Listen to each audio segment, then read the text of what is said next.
चलो, कल का टॉपिक हमारा क्या था? वालेकुम अस्सलाम शागिर। इलेक्ट्रिसिटी।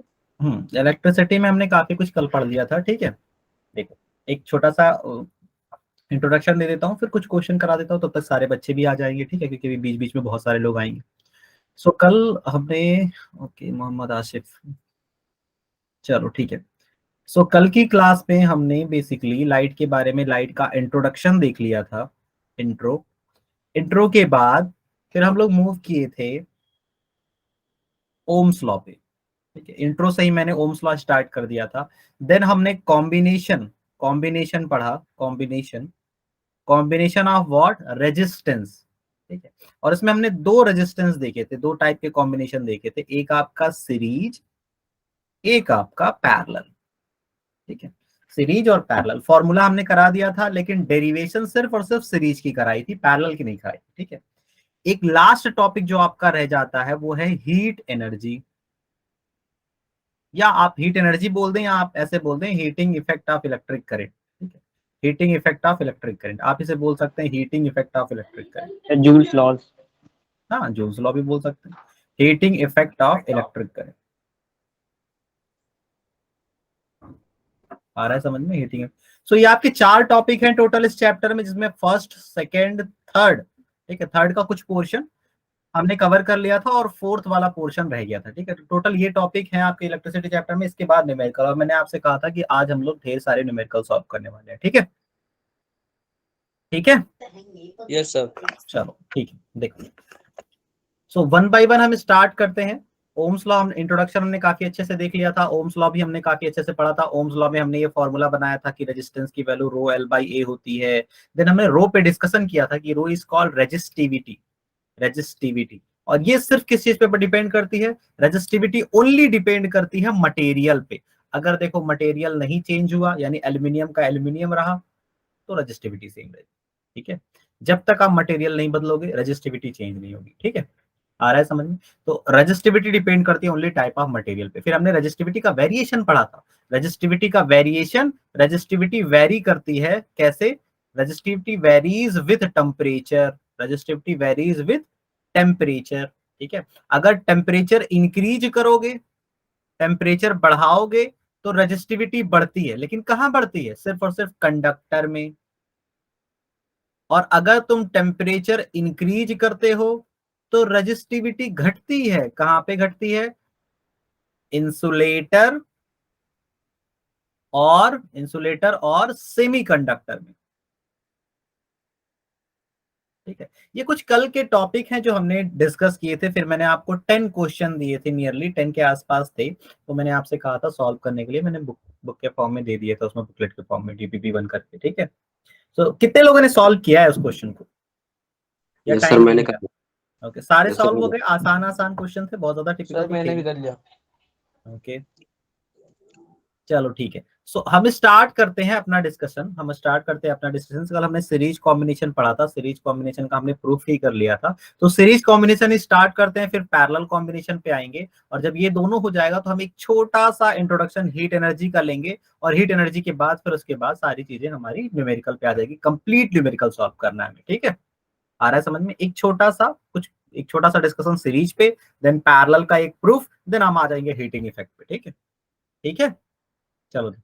सो कल हमने देखो सीरीज कॉम्बिनेशन के बारे में क्या क्या पढ़ा है। सो हमने कहा सीरीज कॉम्बिनेशन होता क्या है। पहले हमने ये कहा कि भाई सीरीज कॉम्बिनेशन में आप क्या करते हो, आपके पास एक से ज्यादा रजिस्टर्स होते हैं, एक से ज्यादा रजिस्टर्स होते हैं। ठीक है, और आप उन्हें वन टू वन, एक जहां पर एंड कर रहा है दूसरा वहां से स्टार्ट करके ज्वाइन कर दो। लेट सपोज आपके पास R1 है, R2 है, R3 है। ठीक है, आ रहा है समझ में?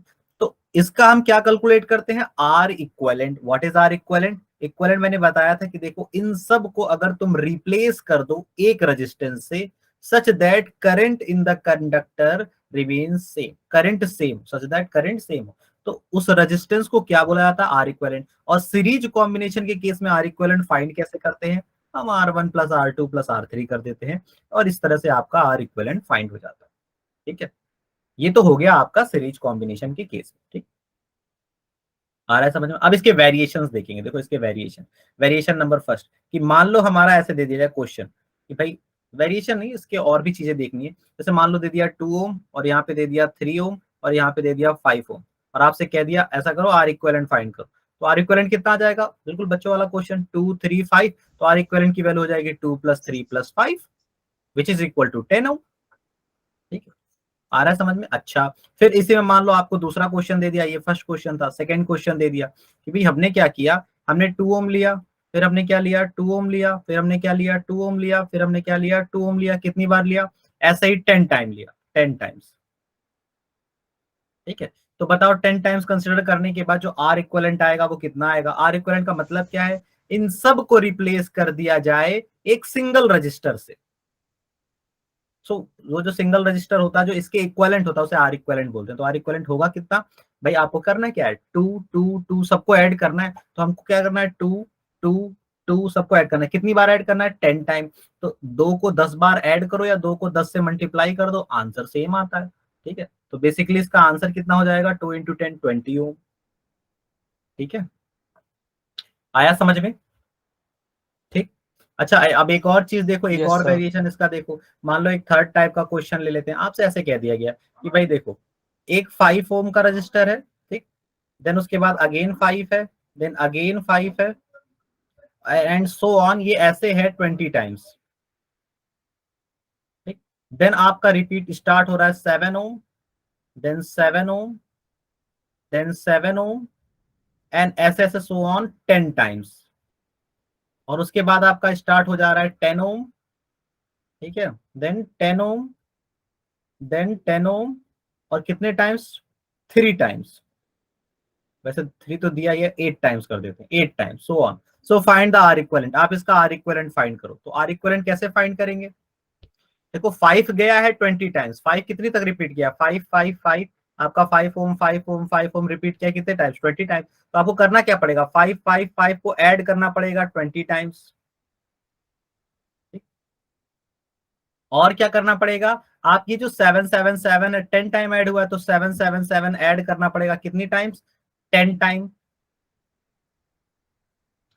और इसी तरह से आपको 10 10 10 को ऐड करना पड़ेगा कितनी बार? 8 टाइम्स। ठीक है, ये हो जाएगा आपका आर इक्विवेलेंट। सबको ऐड कर लो क्योंकि सब एक जब जहां पे एंड हो रहा है वहां से दूसरा स्टार्ट हो रहा है।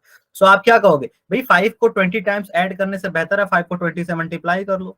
7 को 10 टाइम्स ऐड करने से बेहतर है 7 को 10 से मल्टीप्लाई कर लो। 10 को 8 टाइम्स ऐड करने से बेहतर है 10 को 8 से मल्टीप्लाई कर लो। तो ये आपका टोटल इक्विवेलेंट आ जाएगा कितना? 100 + 70 + 80 दैट इज इक्वल टू 250 ओम। बोलो, यहां तक क्लियर है?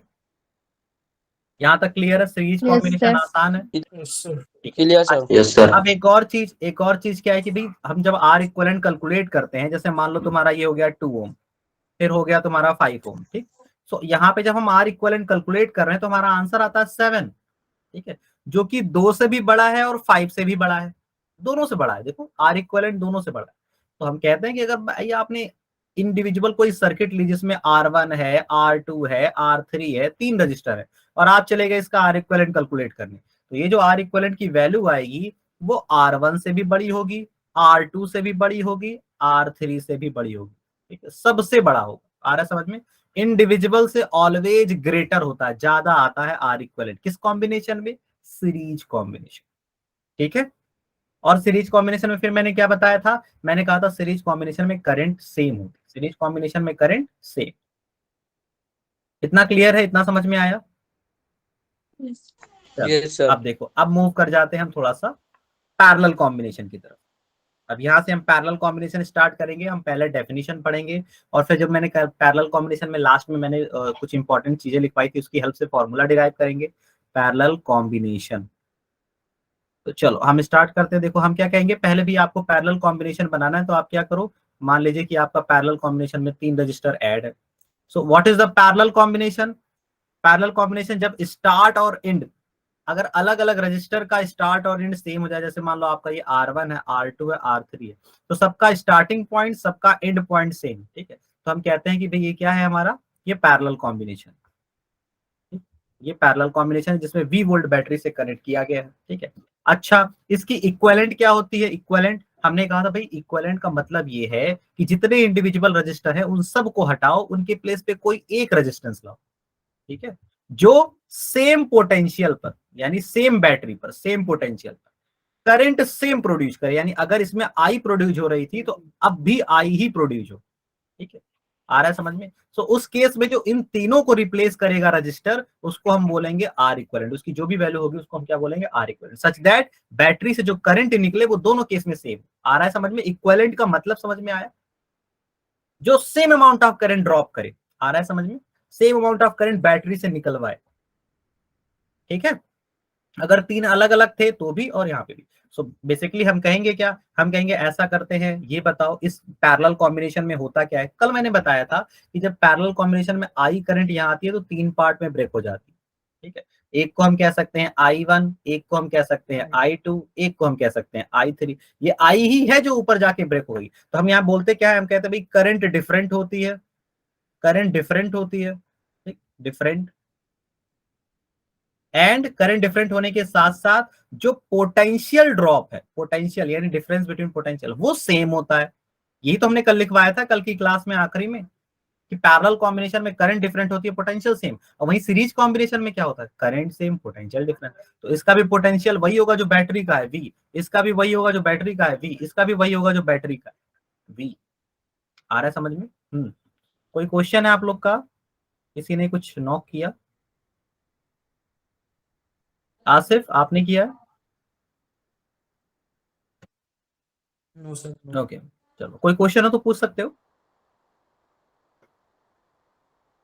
चलो यहां तक समझ में आया, ये हमने कल की क्लास में कहा था ना कि पैरेलल कॉम्बिनेशन में करंट डिफरेंट होती है, पोटेंशियल ड्रॉप सेम होता है, पोटेंशियल ड्रॉप उसी के बराबर होता है जितना बैटरी का पोटेंशियल है, ठीक है। सो हमने कह दिया, अब हम क्या करेंगे, हम कहेंगे देखो ये जो आई है यही तीन पार्ट में ब्रेक हुई है, तो आई की वैल्यू को हम क्या बोल सकते हैं, I1 plus I2 plus I3। अब वहां पे क्या हुआ था, सीरीज कॉम्बिनेशन में पोटेंशियल थ्री पार्ट में ब्रेक हुआ था, तो हमने V1 plus V2 plus V3 में कन्वर्ट किया था कल की क्लास में, ठीक है। फिर हमने V1 को ओम्स लॉ लगा के रिप्लेस किया था, तो यहाँ हम I1 को ओम्स लॉ लगा के रिप्लेस करेंगे। आ रहा है समझ में। सो I1 पे ओम्स लॉ कहाँ लगेगा, यहाँ लगेगा, ये देखो इस वाले पोर्शन पे ओम्स लॉ लगेगा। तो ओम्स लॉ लगाओ, देखो ओम्स लॉ हम कैसे लगाते हैं, हमने बताया था कि ओम्स लॉ के लिए एक रजिस्टर होता है, उसके क्रॉस पोटेंशियल होता है और उसमें जाने वाली करंट हमें पता होती है, ये चीज होती है ओम्स लॉ के लिए, ठीक। सो हम करेंगे क्या भाई, अगर ऐसी सिचुएशन है तो ओम्स लॉ ये कहता है कि V is equal to I1 R, ये ओम्स लॉ के अकॉर्डिंग है, V is equal to IR। अगर आप फॉर्मूला अप्लाई करें तो ओम्स लॉ यही तो कहता है V is equal to IR। सो I1 की यहाँ वैल्यू क्या आ जाएगी, I1 की वैल्यू हो जाएगी V अपॉन R।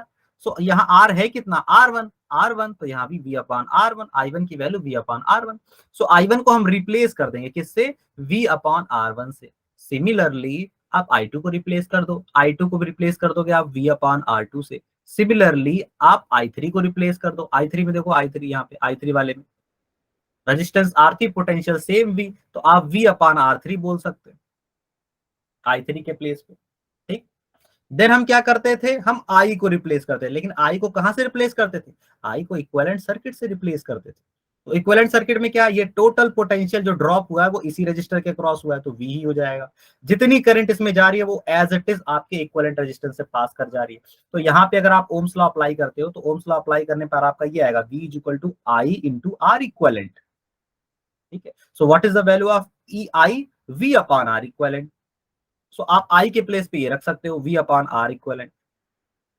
तो एक चीज समझ में आई आपको, जब आप लोग ये करंट वाला फॉर्मूला रख देंगे पैरेलल कॉम्बिनेशन में, पैरेलल कॉम्बिनेशन में करंट का डिस्ट्रीब्यूशन रखना है और सीरीज कॉम्बिनेशन में आप पोटेंशियल का रखते हो, तो उसके बाद जो आपका राइट साइड है I1, I2, I3, इसको आप ओरिजिनल सर्किट से रिप्लेस करोगे, और जो आपका लेफ्ट साइड है कैपिटल I, उसे आप इक्विवेलेंट सर्किट से रिप्लेस करो, ठीक है। सो आपका V देखो सब में है तो कॉमन लेके आप कट कर सकते हो, तो आपका यहाँ फाइनल फॉर्मूला बनता है 1 upon R equivalent is equal to 1 upon R1 plus 1 upon R2 plus 1 upon R3। That is the derivation. यही आपकी डेरिवेशन है पैरेलल कॉम्बिनेशन में इक्विवेलेंट कैलकुलेट करने की, बोर्ड में आता है इसलिए बता दिया। आया समझ में, ये चीज समझ में आई या नहीं आई, या कहीं कोई डाउट है? No sir. ओके चलो अब हम मूव कर जाते हैं फिर आगे। सो ये है आपका पैरेलल कॉम्बिनेशन जिसमें आपने इक्विवेलेंट इस तरह से कैलकुलेट किया है, ठीक है। ठीक है अब मैं इसे रिमूव कर रहा हूँ, ठीक। चलो देखो, सो पैरेलल कॉम्बिनेशन में हमें ये समझ में आया कि अगर आपके पास एक रेजिस्टेंस R1 है, एक रेजिस्टेंस R2 है, एक रेजिस्टेंस R3 है, ठीक, एक आपका R1 है, एक आपका R2 है, एक आपका R3 है, तो in that case 1/R equivalent, अगर आप R इक्वलेंट निकालना चाहते हो तो 1/R1 plus 1/R2 plus 1/R3 होगा। अच्छा, सिमिलरली अगर सिर्फ दो रजिस्टर है, आपके पास एक R1 हो एक R2, R1 हो एक R2, अगर सिर्फ दो रजिस्टर जिसे आप बैटरी से कनेक्ट करो, तो फिर क्या होगा, इक्वलेंट क्या होगा, इक्वलेंट इक्वलेंट होगा 1/R equivalent is equal to 1/R1 plus 1/R2। ठीक है, देखो इसे सिंप्लीफाई किया जा सकता है थोड़ा, दो के केस में, जब सिर्फ टू रजिस्टर हो तब थोड़ा सिंप्लीफाई किया जा सकता है। आप 1/R equivalent is equal to ऐसे लिख सकते हो, यहाँ एलसीएम ले लो R1 R2, तो ऊपर आ जाएगा तुम्हारा R1 प्लस R2। सो इस केस में R इक्वलेंट की जब तुम वैल्यू निकालने जाओगे तो हमने रिवर्स कर दिया ना, तो यहाँ भी रिवर्स हो जाएगा। तो ये आंसर आ जाएगा R1 R2 upon R1 plus R2। सो ये हो जाएगा आपका टू के केस में। जल्दी से अगर आपको रेजिस्टेंस कैलकुलेट करना है, मतलब जैसे मान लीजिए आपको दे दिया यहाँ पे 2, यहाँ दे दिया आपको 3, 2 और 3, 2 और 3, और आपसे कह दिया इक्विवेलेंट फाइंड करो, इक्विवेलेंट। तो इक्विवेलेंट हम कैसे फाइंड करें, हम कहेंगे R equivalent is equal to, पहले क्या करो, पहले इन दोनों का प्रोडक्ट करो, हमने कर दिया पहले प्रोडक्ट, नीचे इन दोनों का सम कर दो, सम कर दिया। देखो यही है फॉर्मूला, पहले प्रोडक्ट देन सम, आंसर आ जाएगा 6/5। ये जल्दी से R इक्विवेलेंट निकालने का तरीका है in case of parallel combination, और जब सिर्फ और सिर्फ दो रजिस्टर होंगे तभी, तीन के केस में नहीं, तीन के केस में आप ऐसे ही निकालोगे। ठीक है, तो एक और एग्जांपल ले लो, जैसे ये है, मान लो 2 ओम है, 2 ओम के बाद 3 ओम है, और 3 ओम के बाद 6 ओम है। ये आपके पास तीन तीन रजिस्टर दे रखे हैं पैरेलल, इनका आपको इक्विवेलेंट फाइंड करना है। तो आप क्या कहोगे, आप फॉर्मूला लगाओगे 1/R equivalent is equal to 1/2 plus 1/3 plus 1/6। So LCM आएगा 6, 2 से कट करेंगे 3 बार, 3 से कट करेंगे 2 बार, और 6 से कट करेंगे 1 बार। So what is the answer, 1/R equivalent की वैल्यू आपकी आ जाएगी 6/6, कट करोगे आएगा 1। तो देखो 1/R इक्विवेलेंट की वैल्यू तुम्हारी 1 आई है, तो R इक्विवेलेंट कितना हो जाएगा 1। एक और चीज गौर करने वाली बात है, देखो ये है 2 ओम का, ये है 3 ओम का, ये है 6 ओम का, और R इक्विवेलेंट कितना आया 1 ओम, यानी इंडिविजुअल से भी कम। देखो ये R इक्विवेलेंट जो आया है वो 2 से भी कम है, वो 3 से भी कम है, और इवन वो 6 से भी कम है। तो जब 2 से कम होगा तो 3 और 6 से तो कम होगा ही। यानी हम ये कह सकते हैं कि पैरेलल कॉम्बिनेशन में जो R इक्विवेलेंट आता है वो इंडिविजुअल रेजिस्टेंस में सबसे छोटा होता है, इंडिविजुअल रेजिस्टेंस से भी छोटा होता है। और सीरीज में क्या होता था, सीरीज में उल्टा होता था, इंडिविजुअल रेजिस्टेंस से बड़ा आता था। इसीलिए तो पैरेलल कॉम्बिनेशन घरों की वायरिंग में प्रेफर किया जाता है। घरों की वायरिंग में क्या प्रेफर किया जाता है, पैरेलल कॉम्बिनेशन। ये जो बल्ब फैन वैन सब लगे होते हैं वो सब पैरेलली जुड़े हुए होते हैं। ये चीज समझ में आई, ये आसान था, बोलो। यस यस रिप्लेस सर, कर दिया समझ में जाए, आ गई। अब रिमूव कर दिया जाए इसे।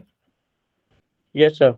चलो देखो, सो इतना हमने समझ में आया। देखो हमें ये समझ में आया कि सीरीज कॉम्बिनेशन में अगर आपके पास सीरीज कॉम्बिनेशन दे दिया जाए R1 R2 R3 का, R1 R2 R3 का, ठीक, सीरीज कॉम्बिनेशन, तो जो R इक्विवेलेंट आएगा वो इन तीनों में जो मैक्सिमम होगा ना, जो R इक्विवेलेंट आएगा इन तीनों में जो मैक्सिमम होगा, मान लो जो भी मैक्सिमम है, जो मैक्सिमम रेजिस्टेंस होगा उससे भी बड़ा आएगा। R इक्विवेलेंट मैक्सिमम रेजिस्टेंस से भी बड़ा। देखो R1 हो सकता है मैक्सिमम, या R2 हो सकता है, या R3, जो भी हो उनमें जो भी मैक्सिमम होगा उससे भी बड़ा आएगा। यानी R equivalent is greater than R max. R max किस केस में, सीरीज कॉम्बिनेशन के केस में। ठीक है, इन तीनों में जो मैक्सिमम होगा R1 R2 R3। ठीक है, और अगर आप पैरेलल कॉम्बिनेशन लेते हो,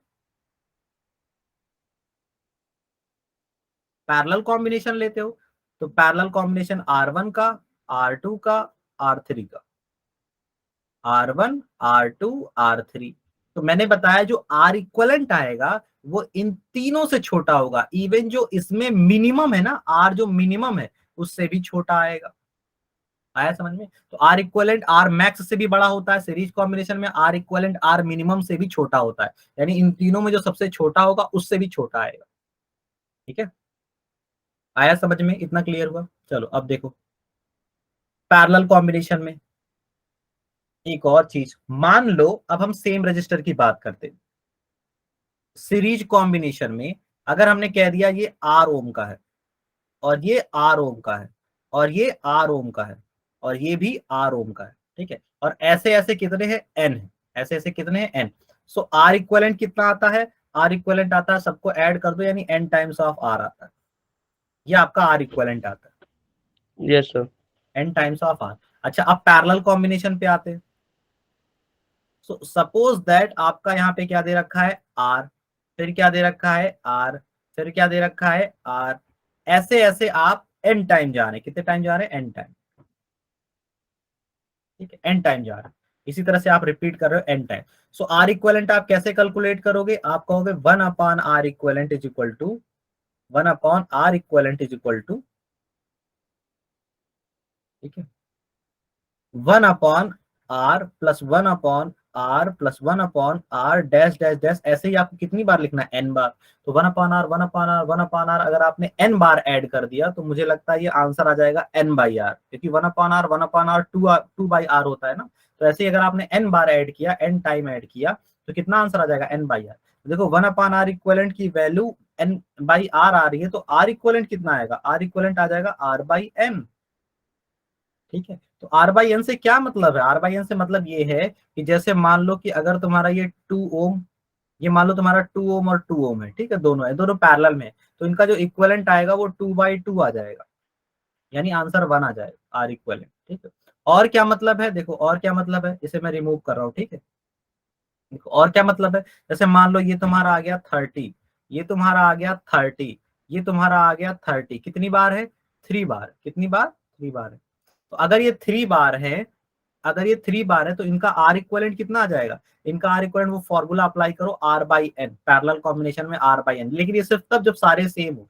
तो 30 अपॉन ये कितनी बार है 3 बार है, तो कट के आंसर कितना आ जाएगा 10, तो आर इक्विवेलेंट कितना आ जाएगा 10, ठीक है। अच्छा इसी तरह से अगर मैं आपको क्वेश्चन देता हूं कि भाई ऐसा है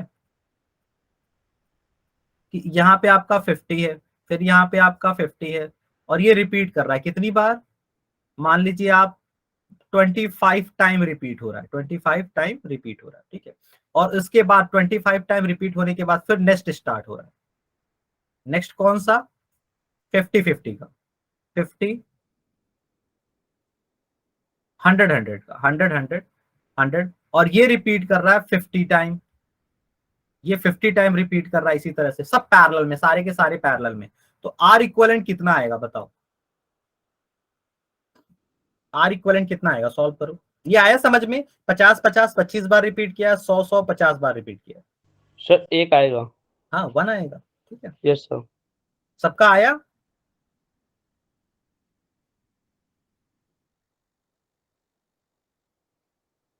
बोलो। ये ऊपर वाली चीज समझ में आई जो हमने सॉल्व किया अभी, yes sir. Okay. Afnan, Ashif, सागिर, sir अलिया खान, सर हाँ गुफरान। सर फिर से बता दीजिए, हमारा नेट स्लो हो गया था। अच्छा ये वाला पोर्शन, चलो ठीक है, अभी अभी हम जो लोग सारे क्वेश्चन सॉल्व करेंगे ना इसी फॉर्मेट में, वो धीरे धीरे करके कवर हो जाएंगे। चलो एक बार फिर से देख लो, ठीक है। ये देखो मैंने ये कहा कि भाई 50-50-50, पहले इस चीज को देखो, ये जो 50 ओम 50 ओम 50 ओम रिपीट कर रहा है 25 बार। तो जब पैरेलल में सर्किट होती है ना, कोई भी एक रेजिस्टेंस अगर रिपीट करे, कोई भी रेजिस्टेंस रिपीट कर रहा है, ठीक है, सो अगर वो एन टाइम रिपीट कर रहा है, एन टाइम, तो इन सब का इक्विवेलेंट आ जाता है आर बाई एन, यानी इनको रिप्लेस कर सकते हो। 25 बार रिपीट कर रहा है ना, तो इसको रिप्लेस कर सकते हो किससे, एक सिंगल रेजिस्टेंस से, और उसकी वैल्यू क्या आएगी, उसकी वैल्यू आएगी इतना डिवाइडेड बाय कितनी टाइम रिपीट किया। तो 50 ओम रिपीट किया है कितनी बार, 25 बार, तो ये इसकी वैल्यू आ जाएगी आर बाई एन, ठीक है। जो रेजिस्टेंस रिपीट किया है 50 ओम रिपीट किया कितनी बार आया है, एन बार, तो आर बाई एन। तो 50 ओम 25 बार रिपीट किया 50 बाई एन, तो इन सब के रिप्लेस पे आएगा, बाकी सर्किट एज इट इज रहेगी, बाकी सर्किट में कोई प्रॉब्लम नहीं आएगी, बाकी सर्किट भी जो पैरेलली ज्वाइन है 100 वाले वो ऐसे ही रहेंगे। अब 100 वाले को अलग सॉल्व कर लो, 100 वाले को अलग सॉल्व, ये जो 100 वाले हैं इनको अलग सॉल्व कर लो, ठीक है। तो 100-100-100 कितनी टाइम रिपीट किया, 50 टाइम। तो 100-100 अगर 50 टाइम रिपीट किया तो इन सबको भी रिप्लेस करके तुम एक वैल्यू रख सकते हो, कौन सी, 100 डिवाइड बाई 50, ठीक है। तो देखोगे ये आंसर ऊपर तुम्हारा 2 का आ गया, यानी सर्किट तुम्हारी रिड्यूज हो गई। देखो यहाँ आ गया 2 और यहाँ भी आ गया 2, अब ये सर्किट छोटी होगी, 100 डिवाइड बाई 52, 50 डिवाइड बाई 25 2, और 2 का इक्विवेलेंट कैसे निकालोगे, हमने अभी बताया, जब सिर्फ 2 रजिस्टर हो तो पहले दोनों को प्रोडक्ट कर लो, फिर दोनों को ऐड कर लो, तो 4/4 कट के आंसर आ जाएगा 1, ठीक है। तो 1 ओम आंसर आएगा इसका इक्विवेलेंट, आया समझ में। यस अहद, सर। गुफरान, यस सर, आ गया। Shagir, yes sir. Okay. Shagir, आपका नेम क्या है? बुशरा अंजुम। चलो ठीक है, ठीक है, ये हो गया, इसे मैं रिमूव कर दूंगा। सो ये था कुछ पैरेलल कॉम्बिनेशन का एक इंट्रोडक्शन टाइप का, कि पैरेलल कॉम्बिनेशन में क्या क्या चीजें। देखो अब हमें सीरीज और पैरेलल को दोनों को मिक्स करके सॉल्व करना है, और वो चीज सॉल्व करते हैं हम सर्किट में, ठीक, सर्किट में। तो सर्किट हम पढ़ने वाले हैं, अच्छे से पढ़ेंगे, सर्किट के ढेर सारे क्वेश्चन को सॉल्व करेंगे, ठीक है। लेकिन उससे पहले हम हीटिंग इफेक्ट ऑफ करंट का थोड़ा सा इंट्रो देख लेते हैं। Heating effect of current, heating effect of current, ठीक है। So what is heating effect of current? Heating effect of current है क्या आपका? हीटिंग इफेक्ट देखो कुछ ऐसा है कि मान लो आपके पास एक रेजिस्टेंस है, मान लो क्या है, रेजिस्टेंस। तो हमने देखा है रेजिस्टेंस, हमने कहा है कि भाई रेजिस्टेंस क्या होती है, इलेक्ट्रिकल डिवाइसेस। आपका हीटर रेजिस्टेंस है, टीवी रेजिस्टेंस है, फैन रेजिस्टेंस है, ठीक है। ये सारी चीजें क्या है, रेजिस्टेंस। अब हमने एक कॉमन ऑब्जर्वेशन ये महसूस की है कि जब भी इस डिवाइसेस में, इन डिवाइसेस में आप करंट पास करते हो, तो कुछ टाइम तक करंट पास होने के बाद ये क्या हो जाती है, हीट। ये क्या हो जाती है, हीट। और हीट हो जाती हैं, और in terms of heat energy ये एनर्जी रिलीज करने लगती है। In terms of heat energy energy release करने लगती है, ठीक है। और जो ज्यादा एनर्जी रिलीज करता है उसको हम एज ए हीटर इस्तेमाल करते हैं, जैसे आपका नाइक्रोम, नाइक्रोम वायर, ठीक है, टंगस्टन। ये सारे ऐसे वायर हैं जो हीट एनर्जी रिलीज करते हैं, ठीक है। बल्ब होते हैं ना, बल्ब, बल्ब में भी लगे होते हैं, ठीक है, तभी तो बल्ब तुम्हारा ग्लो करता है। तो वो क्या करते हैं, हीट एनर्जी को रिलीज करते हैं, हीट एनर्जी को रिलीज करते हैं। सो इस हीट एनर्जी को हमें क्या करना होता है, कैलकुलेट, ठीक है। सो ये हीट एनर्जी है क्या? हीट एनर्जी देखो बोलते किसको है, देखो अगर आपने क्यू अमाउंट ऑफ चार्ज को, क्यू अमाउंट ऑफ चार्ज को, मान लो क्यू, मैं आपको जनरल डेफिनेशन बता देता हूं। सो अगर आपने क्यू अमाउंट ऑफ चार्ज को मूव किया, कहां से कहां तक, क्यू अमाउंट ऑफ चार्ज को मूव किया वी वोल्ट पोटेंशियल पे, ठीक है। देखो मैं बताता हूं, देखो ये जो आपका वी वोल्ट मैंने कहा था पोटेंशियल, ये आपका है क्या, पोटेंशियल आपका वर्क डन होता है, यही तो मैंने बताया था, वर्क डन। वर्क डन किस पे, work done on 1 unit charge, 1 unit charge. एक यूनिट चार्ज पर जो वर्क करना पड़ता है उसे एक पॉइंट से दूसरे पॉइंट तक मूव कराने में, पॉइंट ए से पॉइंट बी तक मूव कराने में जो वर्क डन होता है, जो वर्क डन किया जाता है, उस वर्क डन को बोलते हैं पोटेंशियल। अच्छा, एक यूनिट पे जो वर्क डन होगा उसे पोटेंशियल कहेंगे। तो क्यू यूनिट पे जो वर्क डन होगा उसे हम क्या बोलेंगे, क्यू यूनिट चार्ज पर, क्यू यूनिट चार्ज पर कितना वर्क डन होगा बताओ, क्यू यूनिट चार्ज को ए से लेकर बी तक मूव कराने में वर्क डन कितना आएगा। तो हम कहेंगे ये जो वर्क डन आएगा वो वर्क डन किसके बराबर, एक यूनिट पे जो वर्क डन है वो वी के बराबर है। तो क्यू यूनिट पे जो वर्क डन होगा वो क्यू वी के बराबर होगा, वी क्यू वी, या फिर आप वी क्यू बोल सकते हैं, बताओ सही है। Total work done Q amount of charge को एक पॉइंट ए से लेकर बी तक मूव कराने में जो करना पड़ेगा, बोलो ये चीज राइट है या नहीं। यस सर, राइट है। देखो पोटेंशियल की डेफिनेशन है वो, पोटेंशियल की डेफिनेशन कि एक यूनिट चार्ज को एक पॉइंट से दूसरे पॉइंट तक ले जाने में जो हमें काम करना पड़ता है, जो हमें वर्क करना पड़ता है, उसको हम वी बोलते हैं, वही हमारा वी पोटेंशियल। तो भाई अगर आप क्यू यूनिट चार्ज ले जाना चाहते हैं तो जो वर्क डन करना पड़ेगा वो क्यू वी के बराबर आएगा। तो ये चीज याद रहे कि अगर आप किसी भी पोटेंशियल डिफरेंस पर, किसी भी पोटेंशियल डिफरेंस पर, यहाँ मान लीजिए पोटेंशियल डिफरेंस वी है, और आपसे कहा जाए कि भैया आप क्या कर रहे हो, वी वोल्ट, वी जो है ना, वी मान लीजिए आपका 10 वोल्ट का पोटेंशियल डिफरेंस, आपसे कहा जाए भाई ऐसा है कि हम 10 कूलम चार्ज को मूव कर रहे हैं from point A to B, जिसके बीच का पोटेंशियल, तो वर्क डन कितना होगा, तो वर्क डन होगा, वर्क डन कितना होगा, वर्क डन हो जाएगा क्यू इंटू वी या वी इंटू क्यू। वी आपका 10 है, क्यू आपका 10 है, 10 इंटू 10 100 आ जाएगा वर्क डन। अच्छा वर्क डन क्या होता है, वर्क डन भी आपका, वर्क डन की एनर्जी, वर्क डन की यूनिट और जो आपकी एनर्जी होती है उसकी यूनिट दोनों सेम होती है, work done is also joule. तो 100 जूल वर्क डन आएगा, जूल। आ रहा है समझ में, क्योंकि जो हम वर्क करते हैं ना, जो हम वर्क करते हैं, जब हम वर्क करते हैं तो हमारा वर्क एनर्जी के फॉर्म में स्टोर होता है, एनर्जी के फॉर्म में स्टोर होता है। So work is equivalent to energy, work is equivalent to energy. आ रहा है समझ में। जैसे मैं आपको एग्जांपल बता दूं, जैसे ये मार्कर है, मान लो एक छोटा सा मार्कर, या मैं जो पेन यूज करता हूँ वो पेन है, ठीक है। सो पेन आपका यहाँ स्टेशनरी पोजीशन पे रखिए, ये मूव कर रही है, नहीं ये मूव नहीं कर रही। अब आप इसे ऐसे ऊपर लेके जाए, आप देखो ये वर्क कर रहे हो, ये हम गए इस पे हमने फोर्स अप्लाई किया, फोर्स अप्लाई करके इस पे वर्क करके ऊपर कर दिया। अब हम इस पे वर्क कर रहे हैं, तो वर्क कर रहे हैं तो इसमें क्या आ गई, एनर्जी। जैसे हम छोड़ेंगे ये मूव कर जाएगा, ठीक है। तो ये एनर्जी इसके पास कहाँ आई, जब हमने इस पर वर्क किया। आ रहा है समझ में? हम आए अपनी मस्कुलर फोर्स की हेल्प से, पेन को उठाया और उसे हाइट पर लेके गए, तो हमने इस पर वर्क किया, ठीक है, जिस वजह से ये मूव करने लगा। आ रहा है समझ में? जैसे टायर होता है, टायर जो बच्चे खेलते रहते हैं, तो बच्चे क्या करते हैं, टायर पर डंडे लेके उसे पीटते हैं तो वो आगे भागता है। आ रहा है समझ में? या साउथ की मूवी आपने देखी होगी, तो हीरो क्या करता है, एक थप्पड़ मारता है या मुक्का मारता है और विलन बहुत दूर जाता है, तो विलन वर्क करने लगता है, मूव करने लगता है। आ रहा है समझ में? वो कैसे हुआ, क्योंकि हीरो ने उस पर वर्क डन किया, वर्क किया इन द फॉर्म ऑफ, बताओ, in the form of, work कैसे किया, एनर्जी के फॉर्म। एनर्जी के फॉर्म में। उसे हिट किया ना, उसे हिट किया, तो उसने अपनी मस्कुलर एनर्जी उसको ट्रांसफर की, तो वो मूव करने लगा। मूव करने लगा इसका मतलब उसमें एनर्जी आ गई। सो मैं आपको ये बताना चाह रहा हूं, work done is equivalent to energy. Work करोगे तो एनर्जी स्टोर होगी, और अगर तुम एनर्जी लॉस, अगर तुम एनर्जी रिलीज कर रहे हो, एनर्जी रिलीज कर रहे हो, तो वर्क डन, तो तुम्हारा जो वर्क डन होगा, वर्क डन होगा। जैसे पेट्रोल में एनर्जी है, डीजल में एनर्जी है, तो जब वो बर्न होती है, एनर्जी रिलीज होती है ना, तो वर्क होता है। कैसे वर्क होता है, गाड़ी आगे जाती है। आ रहे समझ में? तो एनर्जी अगर आप यूज करोगे, एनर्जी अगर आप यूज करोगे तो वर्क होगा, और अगर आप वर्क करोगे तो एनर्जी स्टोर होगी। ये दोनों एक दूसरे का उल्टा चलते हैं। तो यहाँ पे क्या होता है, ये जो चार्ज है एक पॉइंट ए से दूसरे पॉइंट बी तक मूव करता है, इस वजह से एनर्जी जो है, एनर्जी रिलीज होती है, और इसी एनर्जी को हम हीट एनर्जी बोलते हैं। तो बेसिकली ये जो वर्क डन है ना आपका, work done is heat energy. Work done किस फॉर्म में कन्वर्ट हो जाता है, work done converted in the form of heat. Work done by charge, work done by charge is converted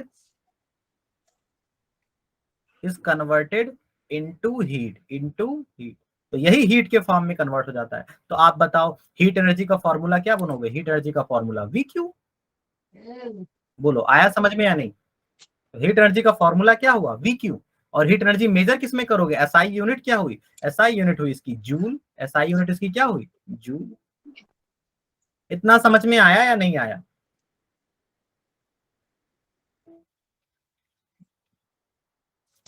sir एक बार रिपीट कर दो। कहाँ पे,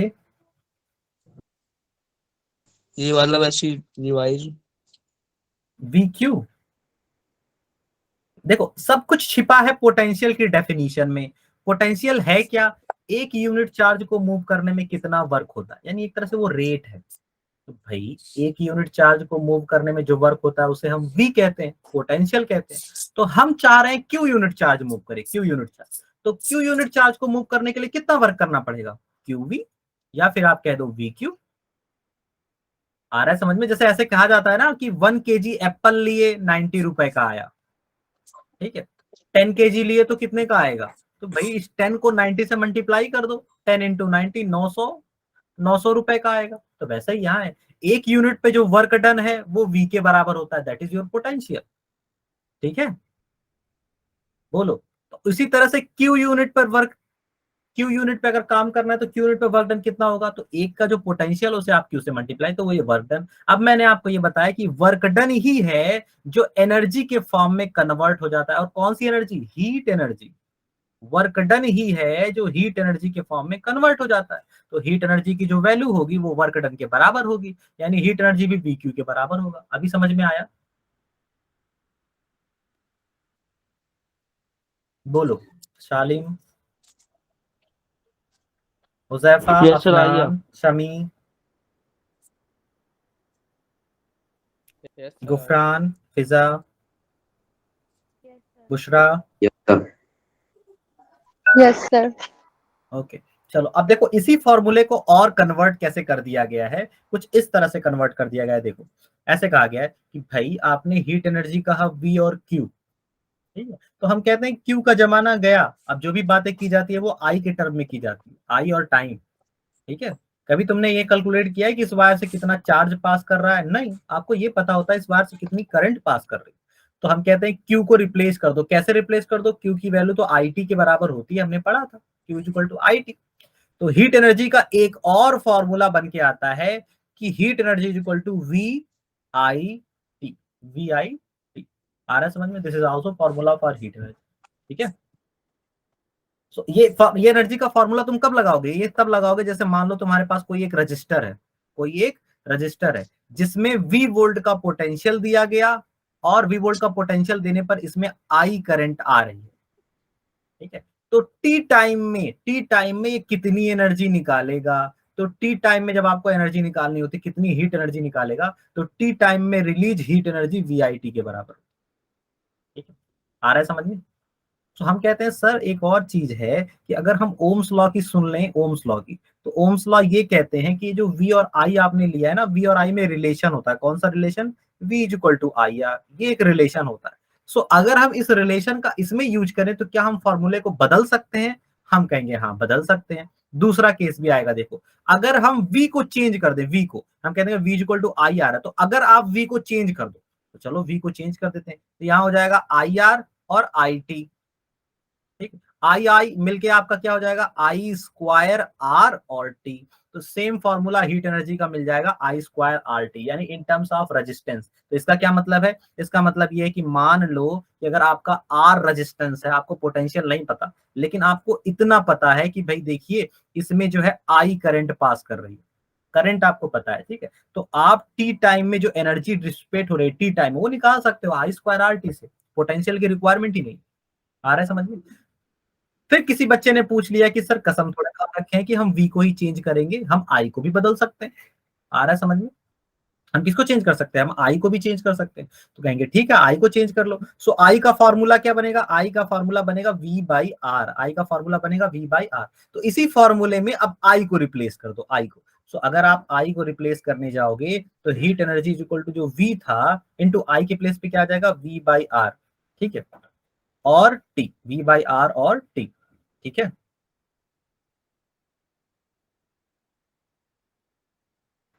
आया समझ में? V by R into T. So heat energy का फॉर्मूला क्या बनेगा? V square upon R into T. So एक हीट एनर्जी का फॉर्मूला और आ जाता है। हीट एनर्जी का और कौन सा फॉर्मूला?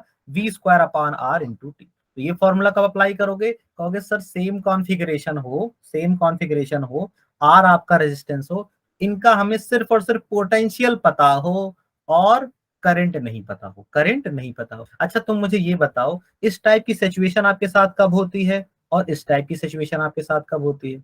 मतलब कब आपको करंट पता रहता है, पोटेंशियल नहीं पता, कब आपको पोटेंशियल पता रहता है, करंट नहीं पता रहता? सोचो जरा।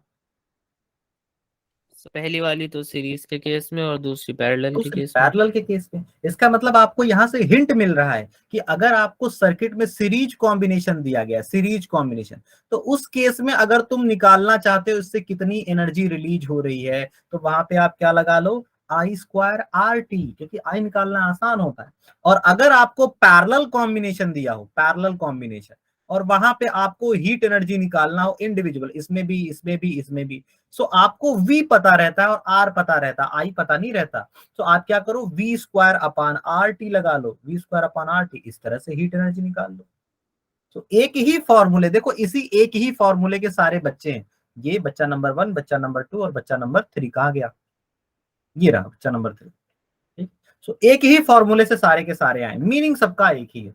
ओम्स लॉ ने आके 3 फॉर्मूले बना दिए, ठीक है। आया समझ में? Yes sir. चलो अब देखो, अब अब एक आपका और टर्म है। हाँ आलिया बताओ।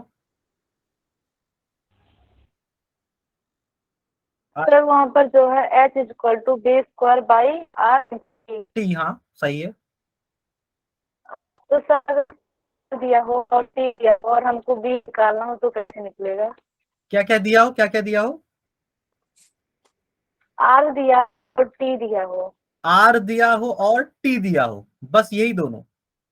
और हमको, हाँ, और B निकालना हो। नहीं आप नहीं कैलकुलेट कर सकते ना, सिर्फ यही दोनों दिया हो तो, क्योंकि अननोन चीजें दो हो गई, वी और आई दोनों अननोन हो गए। इन दोनों में से कोई एक चीज पता होनी चाहिए। आ रहा है समझ में? सर ठीक हमारा है। पेपर था ना, तो क्वेश्चन में यही था, क्या? हम आपसे पूछ रहे हैं। नहीं तो उस केस तो में यही आपको दिया था पावर कि दिया R होगा, और हीट एनर्जी नहीं दी होगी। देखो बल्ब रेटिंग की आप बात कर रही हैं, बल्ब रेटिंग वगैरह जो होता है, बल्ब में रेट लगा हुआ था कि 220 वोल्ट पर इतना सप्लाई है, ऐसा कुछ। सर चलो आप मुझे क्वेश्चन देना, ठीक है, आप मुझे क्वेश्चन देना, मैं आपको बता दूंगा, ठीक है। ठीक है सर, मेरा वही छूट गया था तो सर ठीक है वही। ठीक है, कोई बात नहीं, मैं बता दूंगा, ठीक है। चलो देखो, अब यहाँ पे हो गया, ठीक। अब ये हो गया भाई हीट एनर्जी की बात। अब एक टर्म और है जो कि आपका लास्ट टर्म है थ्योरेटिकल पॉइंट ऑफ व्यू से, that is power, that is power. तो कुछ भी नहीं है पावर। पावर। देखो पावर है क्या, heat per unit time, heat per unit time. हमने जैसे हमने देखा फॉर्मूला हीट का, हमने कहा हीट जो होती है वी क्यू होती है, हीट जो होती है वी क्यू, और हमने कहा हीट जो होती है वी आई टी होती है, और जो हमने कहा हीट जो होती है आई स्क्वायर आर टी होती है। फिर हमने कहा जो हीट होती है वो V square upon R T होती है। ये चारों फॉर्मूले हीट के थे, ये चारों फॉर्मूले हीट के थे।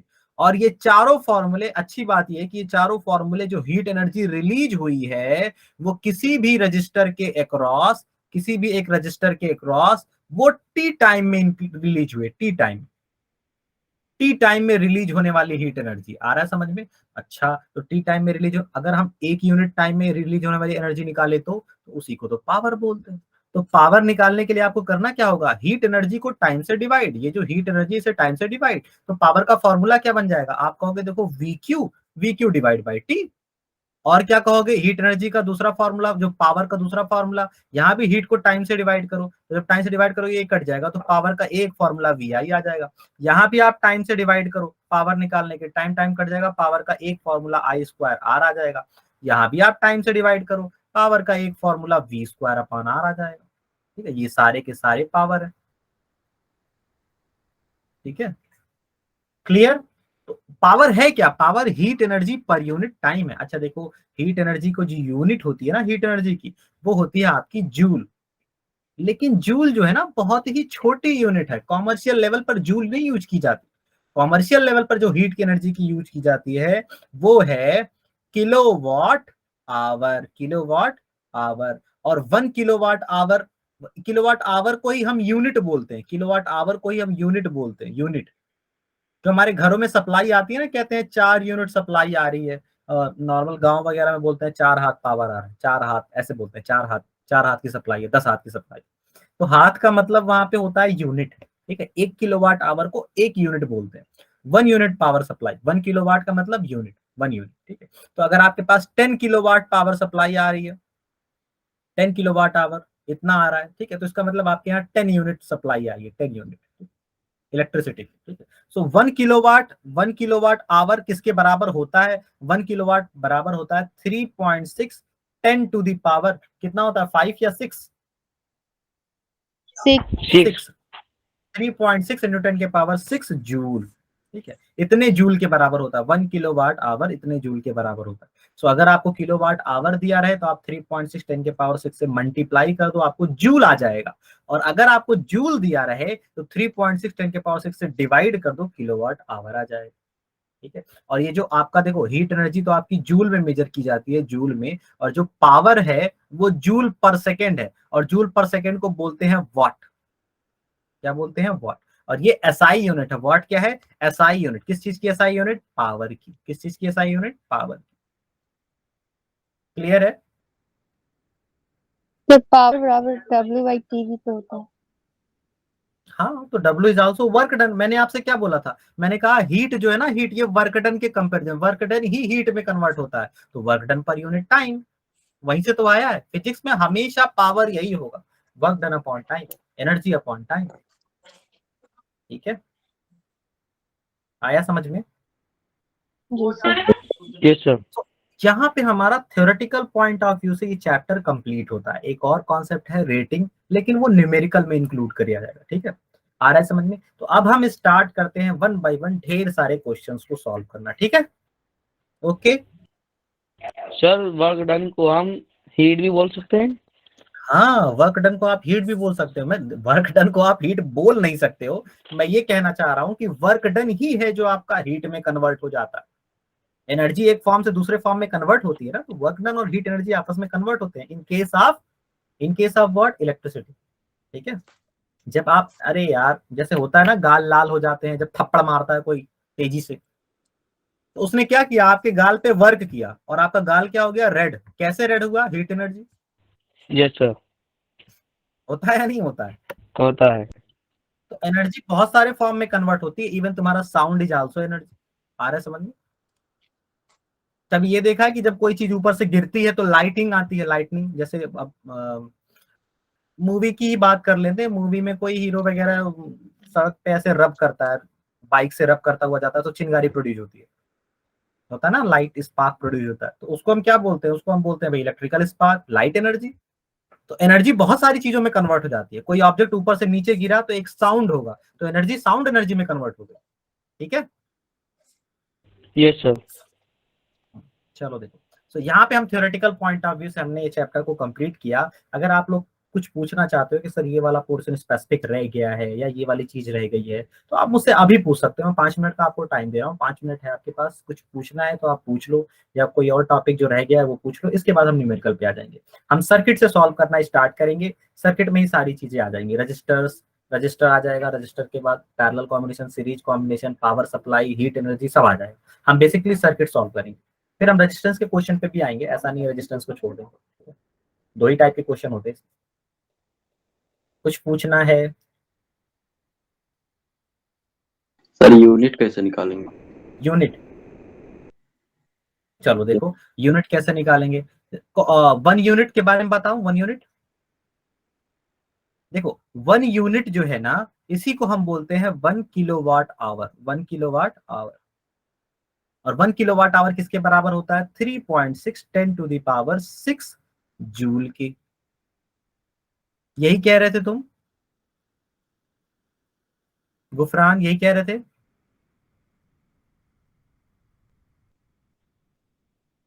यही कह रहे थे गुफरान। Yes sir. ओके, अब देखो, जैसे मैं मान लेता हूं, एक सेकंड के लिए एज्यूम कर लेते हैं, आपसे कह दिया गया कि भाई ऐसा है कि 10,000 जूल है, 10,000 जूल है। तो 10,000 जूल में बताओ कितने यूनिट, कितने यूनिट ये बताओ। तो हम कहेंगे भाई कितने यूनिट आप नहीं पूछ रहे हो, आप ये पूछ रहे हो कितने किलोवाट आवर, ये पूछ रहे हो आप, क्योंकि यूनिट और किलोवाट आवर दोनों एक ही चीज है। आ रहा है समझ में। तो 10,000 जूल को आपको जूल को किस में कन्वर्ट करना है, किलोवाट आवर में। तो हम ऐसे कहेंगे, देखो एक स्टैंडर्ड होता है, दो क्वांटिटी के बीच में एक स्टैंडर्ड होता है। जैसे मैं आपको बता दूं, जैसे स्टैंडर्ड है 1000 का, ग्राम और किलोग्राम के बीच में स्टैंडर्ड नंबर कितना है का है, 1000 का। जब आप बड़ी क्वांटिटी को छोटी क्वांटिटी में कन्वर्ट करते हो तो फिर 1000 से मल्टीप्लाई करते हो, किसको, बड़ी क्वांटिटी को। और जब आप छोटी क्वांटिटी को बड़ी क्वांटिटी में कन्वर्ट करते हो तब आप डिवाइड करते हो 1000 से। जैसे मैं आपको एग्जांपल बता देता हूं, 3 kg में कितने ग्राम, आप कहोगे 3 into 1000, so what is the answer, 3000, 3000 ग्राम। ठीक है, बड़ी क्वांटिटी को छोटी में कन्वर्ट किया, मल्टीप्लीकेशन। आपसे कहा जाए कि भाई 4000 ग्राम है, कितने केजी, तो आप ग्राम को केजी में कन्वर्ट करना चाहते हो। अब ये छोटी क्वांटिटी को बड़ी क्वांटिटी में कन्वर्ट करना होगा, तो इसके लिए 1000 उसी स्टैंडर्ड नंबर से डिवाइड, तो 30 से 30 कट गया, आपका आ गया 4 kg। ये चीज क्लियर है। अच्छा, इसी तरह से किलोवाट आवर और जूल के बीच का जो स्टैंडर्ड है वो 3.6 इंटू 10⁶ है। सो अगर आपको kilowatt hour so called unit, kilowatt hour को कन्वर्ट करना है जूल में, कन्वर्ट करना है जूल में, तो आप क्या करोगे, इससे मल्टीप्लाई। एग्जांपल, जैसे आपको कह दिया जाए भाई 2.5 किलोवाट आवर, 2.5 किलोवाट आवर में कितना जूल होगा, कितना जूल, तो आप कहेंगे 2.5 को स्टैंडर्ड से मल्टीप्लाई, 3.6 10⁶ से मल्टीप्लाई। ठीक है, इतना जूल होगा। ठीक, इसी तरह से आपसे कह दिया जाए कि भैया आपके पास 10,000 जूल है, 10,000 जूल है, ये जो क्वेश्चन है इसमें कितना यूनिट या कितना किलोवाट आवर, तो हम कहेंगे भाई जो इसका स्टैंडर्ड है उससे डिवाइड, तो 10,000 हो गया, दोनों के बीच में स्टैंडर्ड 3.6 10⁶ का था, तो इससे आप डिवाइड कर देंगे तो आपका आ जाएगा kilowatt hour, kilowatt hour, that is unit, that is unit. इतना किलोवाट आवर कह लो या इतना यूनिट कह लो। ठीक है, आया समझ में। तो 4 से ये 4 कट जाएगा, 2 बचेगा, ये ऊपर जाके 10⁻⁻² आएगा, 10⁻⁻² अपॉन 3.6। ठीक है, इतना यूनिट आएगा। आया समझ में गुफरान। यस। ओके, और कोई क्वेश्चन, नो। ये चीज याद रखना, ये 1 किलोवाट आवर वाला क्वेश्चन काफी बार पूछा, ठीक है। चलो अब हम क्वेश्चन सॉल्व करते हैं, ठीक है, 1 बाय 1, ठीक। चलो देखो, सो पहले सबसे पहले जो हम आ जाते हैं वो है आपका सर्किट, वो है आपका सर्किट। तो सर्किट, एक मैं सर्किट पहले बना लेता हूं, फिर हम क्वेश्चन सॉल्व करेंगे, ठीक है।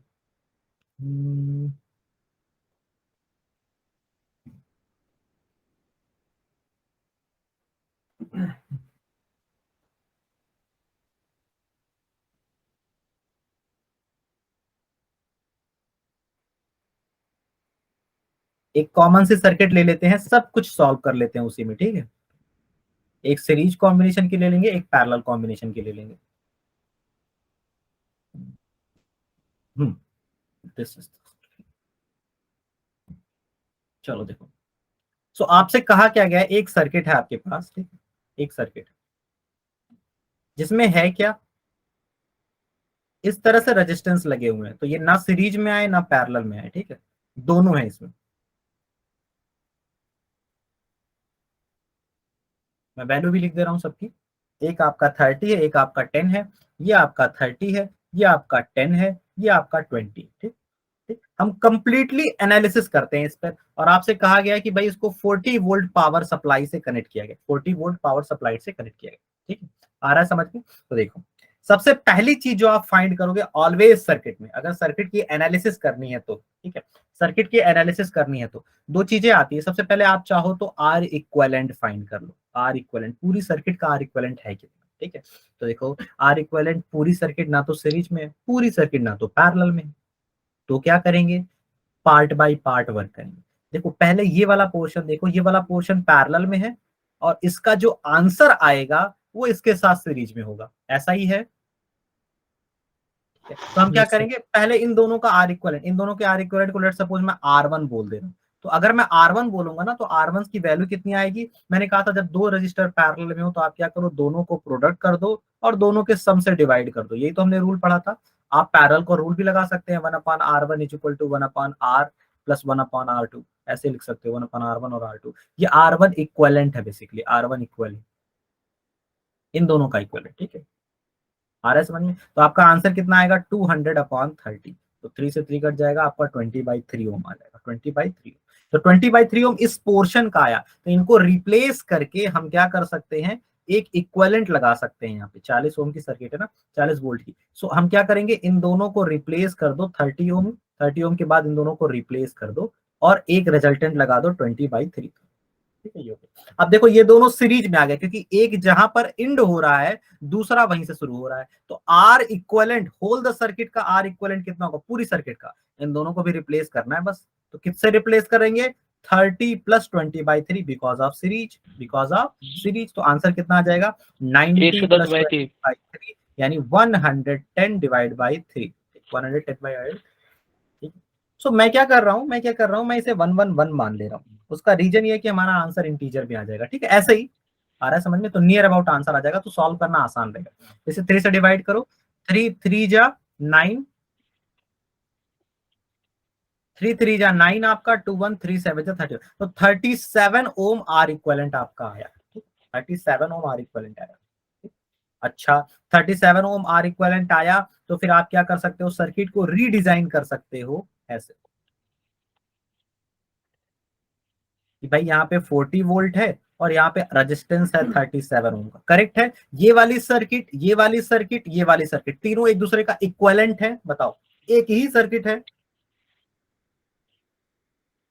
है या नहीं? Yes sir. एक ही सर्किट है, लेकिन किस टर्म में, इन टर्म्स ऑफ करंट। हमने बताया था इक्विवेलेंट ऐसे निकाला जाता है कि करंट की वैल्यू पर कोई फर्क ना पड़े, करंट यहां भी वही हो, जितनी यहां है उतनी ही करंट आपकी यहां होगी। अब बताओ, अगर मैं तुमसे कह दूं करंट फाइंड करो, तो करंट यहां से फाइंड करना टिपिकल होगा या आसान, यहां से तुम फाइंड नहीं कर पाओगे। What is the value of I, आ रहा है समझ में? क्योंकि आई, मान लो तुम कह रहे हो आई यहां जा रहा है, यहां जाने के बाद आई दो पार्ट में ब्रेक हो जा रहा है, कैसे ब्रेक हो रहा है हमें नहीं पता। यहाँ आई कैसे निकालोगे भाई, जब आपको यहाँ पे वी भी नहीं पता है, वी, यहाँ आपको वी कैसे पता है, यहां निकाल सकते हो नहीं, यहां भी आई हम नहीं निकाल सकते, लेकिन हियर यहां हम निकाल सकते हैं, यहां हम ओम्स लॉ लगा सकते हैं। कैसे, यहां हम ओम्स लॉ ऐसे लगा सकते हैं कि जो आपका 37 ओम का रजिस्टर है, इसमें आपकी आई करंट पास कर रही है और पूरा का पूरा पोटेंशियल 37 को ही मिल गया है। तो 37 को ही पोटेंशियल, यहाँ पे पोटेंशियल 40 के बराबर है। तो करंट इज इक्वल टू होगा क्या, V अपॉन R। यही तो हमने फॉर्मूला पढ़ा था ओम्स लॉ में, V is equal to I R या फिर I is equal to V upon R। तो V आ जाएगा, I आपका आ जाएगा 40 upon 37, that is equal to 40/37, ये करंट। और जो करंट यहाँ होगी वही करंट यहाँ होगी, वही करंट यहाँ होगी, तो यहाँ आपकी करंट आएगी 40/37। ये चीज समझ में आई? सर इसमें जो यहाँ पे आपने आर इक्विवेलेंट लिया है तो वहाँ जो, क्योंकि 20 और 10 जो है वो दोनों सीरीज में है, पैरेलल में, हाँ सॉरी पैरेलल में है, तो उसका फॉर्मूला तो ये हुआ ना 1/R1। बिल्कुल वही हुआ। मैंने आपसे क्या बताया, मैंने कहा ये फॉर्मूला यही है, देखो यही है। मैंने शॉर्ट ट्रिक यूज कर ली, मैंने 2 के लिए शॉर्ट ट्रिक बताई है क्लास में, उसको यूज कर लिया। आप इससे सॉल्व करोगे आंसर सेम आएगा। चलो हम सॉल्व कर देते हैं। 1/10 प्लस 1/20, इसका एलसीएम लोगे तो कितना आ जाएगा, एलसीएम 20। 10 से कट करोगे यहाँ पे 2 बार, 20 से कट करोगे 1 बार। सो आर इक्विवेलेंट की वैल्यू 20/3 ही आएगी। या तो आप ऐसे सॉल्व कर लो या तो जल्दी से निकाल लो ऐसे, तो दोनों में आंसर सेम। ठीक ठीक। उसके बाद देखो हमने, उसके बाद की चीजें समझ में आई ना, जो चीज होगी उसको अपन दोनों को मल्टीप्लाई करके एक बार नीचे डिवाइड में ऐड कर देंगे। हाँ, ये जल्दी तरीका है सॉल्व करने का, जल्दी से आता है इससे आंसर। तो एक चीज तुम्हारे माइंड में होना चाहिए कि बैटरी से जो करंट निकलती है ना, वो इक्विवेलेंट सर्किट से आती है। आप इक्विवेलेंट सर्किट बनाओ, बैटरी की करंट सेम होगी, जो यहाँ वो यहाँ। आ रहा है समझ में? इतनी हमने एनालिसिस कर ली। अब देखो, अब हमें क्या पता चल चुका, मैं इसी सर्किट को दोबारा से वापस बना दे रहा हूँ, लेकिन हमें ये पता चल गया। देखो ये जो 30 ओम रजिस्टर था, उसके बाद यहाँ 10 था, उसके बाद यहाँ 20 था। अब मैं वापस से उसी सर्किट को रीडिजाइन कर दे रहा हूँ, 10, 20 एंड 30, ठीक है।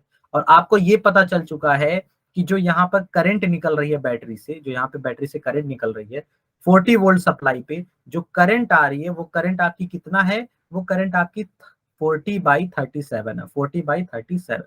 तो आपको पता है यही करंट जाएगी यहाँ पर, तो इसमें आपको करंट मिल गई 40/37।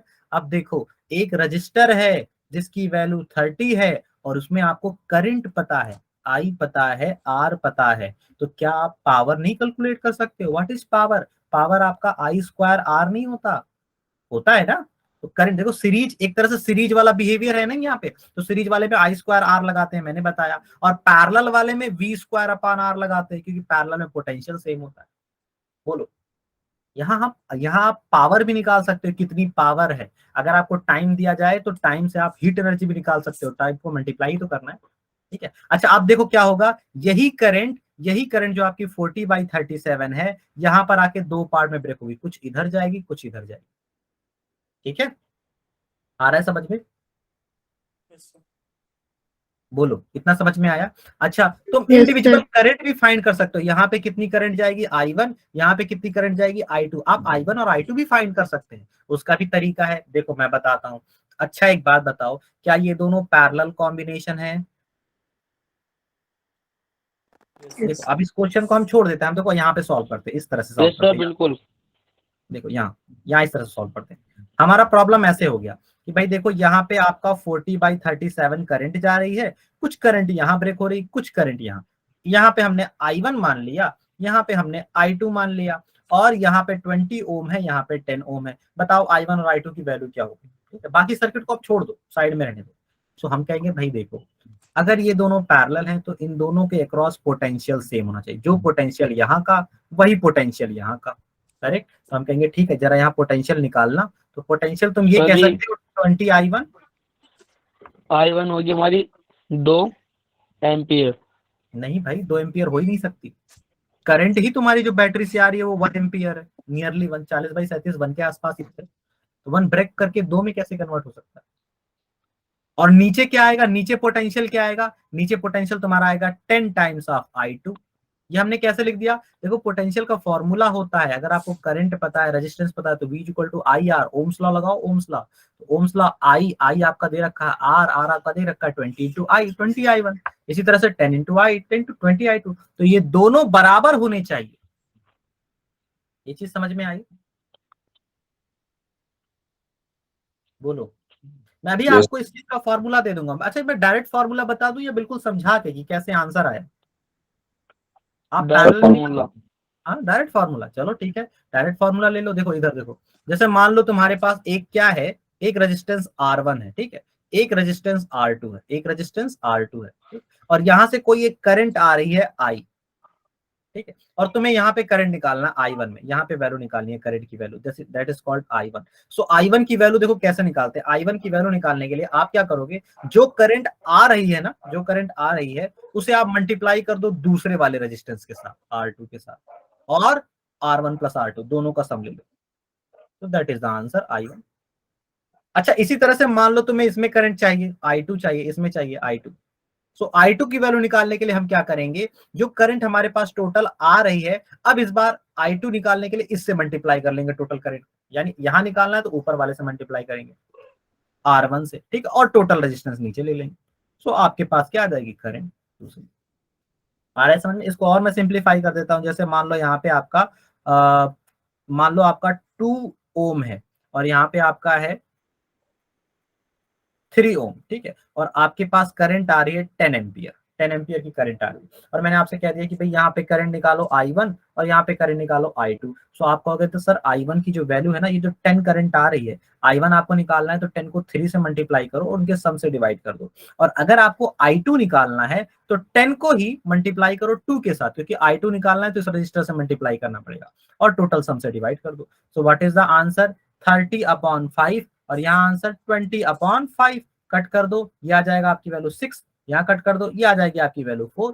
तो देखो 4 और 6 को ऐड करोगे 10 आएगा भी, और यही नहीं तुम ये भी विजुअलाइज भी कर लो, देखो तुम यहाँ भी ये भी कर लो, देखो तुम ये 6 एम्पियर है ना, मैं कह रहा हूँ I1 6 है, यहाँ 6 है, चलो 6 है, और नीचे वाले भी कितना है 4, 6 2 जा 12 और 3 4 जा 12। बताओ 3 4 जा का मतलब क्या, I और R को मल्टीप्लाई किया, I और R को मल्टीप्लाई करते तो V आता है ना, यानी इसके क्रॉस पोटेंशियल भी 12 है और इसके क्रॉस पोटेंशियल भी 12 है, तो पोटेंशियल सेम ही तो होता है, यही तो हमने कहा पैरेलल में पोटेंशियल सेम होता है। बोलो समझ में आया? Yes sir. स्टेप देखो, स्टेप फाइंड करने की कोशिश करो। स्टेप ये है कि देखो अगर आपसे ये कह दिया गया ना कि मान लो एक रजिस्टर है, एक यहाँ पे रजिस्टर है, एक यहाँ पे रजिस्टर है, ठीक, और फिर क्या है, फिर एक रजिस्टर है, फिर क्या है, फिर यहाँ पे जाके फाइनली हम क्या कर रहे हैं, फाइनली जाके हम एक सर्किट बना दे रहे हैं। यहाँ पे कह दिया जाए कि आपसे भी ये 8 ओम का रजिस्टर है, और ये कितने ओम का रजिस्टर है, ये 6 ओम का रजिस्टर है, ठीक है, और ये कितने का है, ये आपका है 12 ओम का रजिस्टर, और ये भी कितने का है 12 ओम का रजिस्टर, और आपसे कह दिया जाए कि ये जो बैटरी है वो 40 वोल्ट पावर सप्लाई से कनेक्टेड है, ठीक है। तो आप इंडिविजुअल में यहाँ पे भी आप करंट बताओ कितनी होगी, यहाँ पे भी करंट बताओ कितनी होगी, और यहाँ पे भी करंट कितनी होगी, यहाँ पे भी करंट कितनी होगी, यहाँ पे भी करंट कितनी होगी, तीनों में करंट बताना है आपको, तीनों में, हर एक में। हाँ सम्स या फिर क्या नाम है तुम्हारा, शालिम, कुछ पूछना चाहते हो? No sir. हर एक में आपको करंट फाइंड करनी है, हर एक रजिस्टर के क्रॉस करंट फाइंड करनी है। तो हम कहेंगे सर देखिए हर एक में आपको रजिस्टर करंट फाइंड करनी है ना, तो आप बैटरी से निकालो, क्योंकि वही वो करंट है जो आगे जाके डिस्ट्रीब्यूट होती है, क्योंकि जो करंट बैटरी से निकलेगी वो इस 8 में जाएगी, सीधा आंसर आ गया। वही 2 पार्ट में ब्रेक होगी, उसके बाद वही सेम करंट आपकी अगर आई है तो आई यहाँ से भी पास करेगी, यहाँ से भी पास करेगी, तो 2 आंसर तो एज इट इज आ गए। अब ये आई जाकर ब्रेक होगी, आई जाके 2 पार्ट में, कुछ यहाँ जाएगी कुछ यहाँ जाएगी, ठीक है, आ रहा है समझ में? तो आप आई निकालो, बैटरी से निकलने वाली करंट, और मैंने आपसे क्या बताया, बैटरी से निकलने वाली करंट किसके बराबर होती है, बैटरी से निकलने वाली करंट उसके बराबर होती है जब आप सारे रजिस्टर को रिप्लेस कर देते हो, किससे, आर इक्विवेलेंट से, तब जो करंट आएगी 40 वोल्ट पर वही करंट आपकी यहाँ पे भी होगी। तो आई की वैल्यू यहां से निकालना आसान है या यहां से निकालना आसान है? ऑफ कोर्स यहां से निकालना आसान है। आई की वैल्यू किसके बराबर होगी बताओ, यहाँ इसमें आई निकालना चाहते हैं आर इक्विवेलेंट में, तो यहाँ पोटेंशियल 40 वोल्ट, टोटल पोटेंशियल, ये जो बैटरी का पोटेंशियल है 40 वोल्ट, वो पूरा पूरा कौन कंज्यूम कर रहा है, रेजिस्टेंस आर इक्विवेलेंट। सो अगर आप यहाँ ओम्स लॉ अप्लाई करना चाहते हो तो इसका पोटेंशियल 40 है, करंट आई है, रेजिस्टेंस आर है, आर इक्विवेलेंट, तो आई की वैल्यू निकालोगे कैसे, 40/R इक्विवेलेंट, ऐसे ही तो निकालोगे, 40/R इक्विवेलेंट, ठीक है। सो बेस्ट चीज तो यही है, अगर आप बैटरी से करंट निकालना चाहते हो तो आप आर इक्विवेलेंट निकालो। अब हमारा क्वेश्चन हो गया आर इक्विवेलेंट फाइंड करो, तो आर इक्विवेलेंट कैसे निकलेगा, 12 और 12 का हो जाएगा आपका 6, यानी इसको रिप्लेस करके आप लिख सकते हो 6 और 6 8 6 ये हो जाएगा आपका सीरीज में, तो आर इक्वलेंट आ जाएगा 8 + 6 दैट इज इक्वल टू 20 ओम। अब अगर आपका आर इक्वलेंट 20 ओम आ गया तो बैटरी से निकलने वाली करंट किसके बराबर आएगी? 40/20। कट करोगे तो कितना आ जाएगा? 2 एम्पियर, यानी 2 एम्पियर बैटरी से करंट निकल रही है यहाँ पर। तो 2 एम्पियर यहाँ से निकल रही है, तो यहाँ से भी कितनी निकलेगी? 2 एम्पियर। और 8 से कितनी पास करेगी? 2 एम्पियर। 6 से कितनी पास करेगी? 2 एम्पियर। अब आया प्रॉब्लम यहाँ बीच में, तो देखो बीच में आया 12 ओम ये भी है, 12 ओम ये भी है, इसी 2 एम्पियर को डिवाइड होना, कुछ ऊपर कुछ नीचे। तो देखो अगर रेजिस्टेंस सिमेट्रिकल होते हैं ना तो करंट भी सिमेट्रिकली ही डिवाइड होती है। तुम निकाल लो, जैसे ये 12 ओम है, ये 12 ओम है, ठीक है, ये 12 ओम, ये 12 ओम, और यहाँ पे करंट कितनी आ रही है? 2 एम्पियर। तो इसमें करंट निकालना है, इसमें करंट निकालना है, ठीक है। तो देखो मैं पहले ऊपर वाली करंट निकालता हूँ I1, ठीक है। तो I1 की वैल्यू कैसे निकालोगे? I1 की वैल्यू कहोगे सर 2 एम्पियर टोटल आ रही है और नीचे वाले रेजिस्टेंस से मल्टीप्लाई कर दें, सम ऑफ रेजिस्टेंस ले लें 24, तो 2 से कट किया आया 12, 12 कट के आंसर आ गया 1, तो ऊपर आएगा आपका 1। अगर ऊपर 1 आया, टोटल 2 आ रही थी, तो नीचे भी कितनी जाएगी? 1। तो जब रेजिस्टेंस सेम होता है ना तो करंट सेम हाफ हाफ हो जाती है। आया समझ में? करंट क्या हो जाती है? Half half. क्लियर हुआ? क्लियर हुआ कि नहीं? देखो हर एक चीज यस में सर, हमने क्या क्लियर फाइंड है। कर लिया, हर एक चीज में हमने करंट फाइंड कर लिया। तो इस तरह से फाइंड कर लोगे आप करंट, यस सर। ठीक है, ओके। अच्छा देखो अब और चीजें सॉल्व करते हैं इसमें, ठीक है। ये तो आपको मैंने सर्किट को सॉल्व करना बता दिया, तो सर्किट को सॉल्व करने का स्टेप क्या रहा?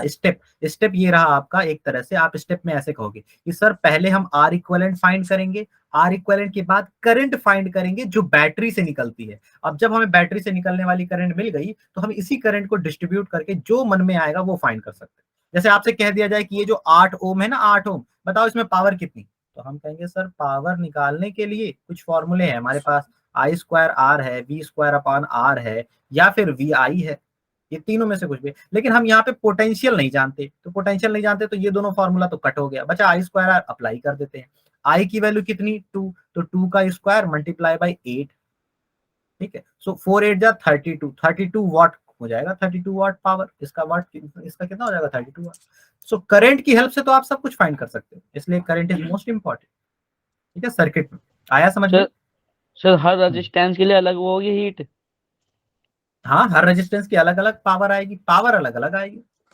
चलो मैं प्रूफ करके दिखा दे रहा हूँ। जैसे यहाँ देखो, इसकी पावर निकालो, इसकी पावर, इस रेजिस्टेंस, तुम्हारे घरों में हर एक डिवाइस का अलग अलग पावर नहीं होता, बल्ब का अलग होता है, हीटर का अलग होता है, फैन का अलग होता है। आ रहा है समझ में? Yes sir. दोनों चीजों पे डिपेंड करता है, करंट और रेजिस्टेंस, पोटेंशियल, तीनों पे डिपेंड करता है बल्कि। तो घरों की वायरिंग में पोटेंशियल तो सेम होता है, सबका 220 वोल्ट होता है, ठीक है। तो यहाँ पावर निकालो, I²R, तो 2 का स्क्वायर मल्टीप्लाई बाई 6, पावर कितनी आ जाएगी? 2 स्क्वायर 4, 4 6 जा 24 वाट आया। तुम यहाँ पावर निकालो, इस केस में पावर निकालो, तो करंट अब तुम्हें पता चल चुकी है 1 एम्पियर, तो यहाँ करंट I²R 12 वाट का आएगा ये, और यहाँ पे ये 12 वाट का आएगा। आया समझ में?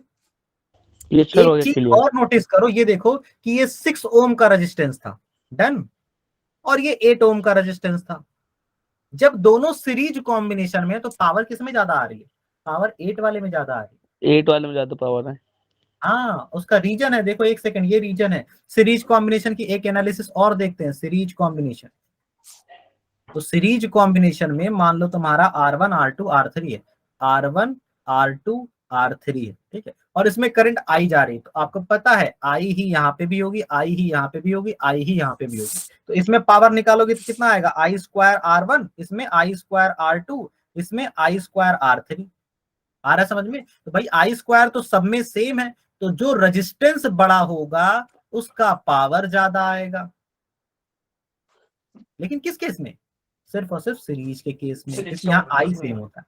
अच्छा, अब अगर हम पैरेलल की बात करें तो पैरेलल में देखो उल्टा है, यहाँ आपका R1, यहाँ आपका R2, और यहाँ आपका R3। मैंने 3 रजिस्टर ले लिए, ठीक है। सबको पता है कि भाई हर एक का पोटेंशियल सेम होगा क्योंकि पैरेलल कॉम्बिनेशन में। तो यहाँ ऐसे फॉर्मूला लगाओ, V²/R1, ये पहला पावर हो गया, और दूसरा पावर V²/R2, और तीसरा पावर V²/R3।